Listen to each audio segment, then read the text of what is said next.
The family of the two brothers attacked by a mountain lion in El Dorado County last year have taken their grief to the Capitol in support of a new Senate bill that could potentially save others from a similar tragedy.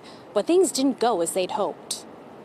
Brothers Talon and Wyatt, avid outdoorsmen, were attacked by a mountain lion in broad daylight over a year ago. The lion severely injured Wyatt, biting him in the face. The lion then turned to Talon, biting his throat and dragging him. Deputies on scene. Medical is with the first patient, 18-year-old male, who last saw his brother, a 21-year-old male, pinned down by the mountain lions. The brothers fought for their lives, but deputies ultimately found Talon deceased. Tuesday, surviving brother Wyatt and his family took to the Senate Natural Resources and Water Committee for another fight to pass a proposal that would be known as Talon and Wyatt's Law. Malcolm Brooks is Wyatt and Talon's uncle. This landed on the family like a nuclear bomb. It sort of just galvanized us to make sure that what happened to Wyatt and what happened to Talon is not just something that becomes a footnote in a history book. The proposal would establish a 5-year pilot program in El Dorado County,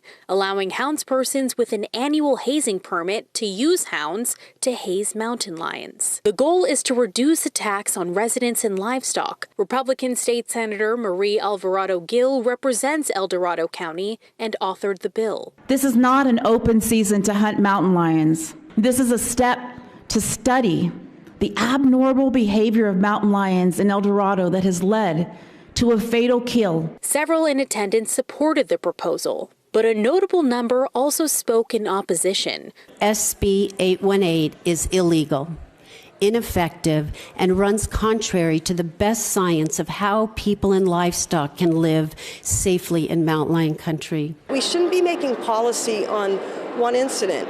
We should be making policy to help prevent patterns of incidents where we find scientific solutions that can do that. The proposal passed the committee with amendments, including the removal of hounding and instead requiring the California Department of Fish and Wildlife to create a broader conflict reduction plan, including education, grants for protective measures, and continued research. The state senator, Brooks family, and sheriff of El Dorado County expressing frustration. The bill, as it was in its original language, was a good bill.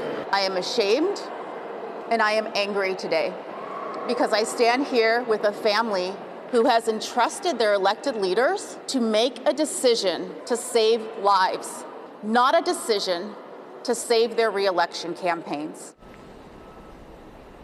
Now, at this point, the state senator and Brooks family are still figuring out the next steps. For now, reporting live at the Capitol, covering local news that matters. Juliette Smith, Fox 40 News.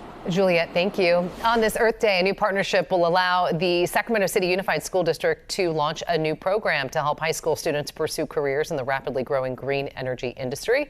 Fox 40's Christina Bautista brings us more details about the program. You are looking at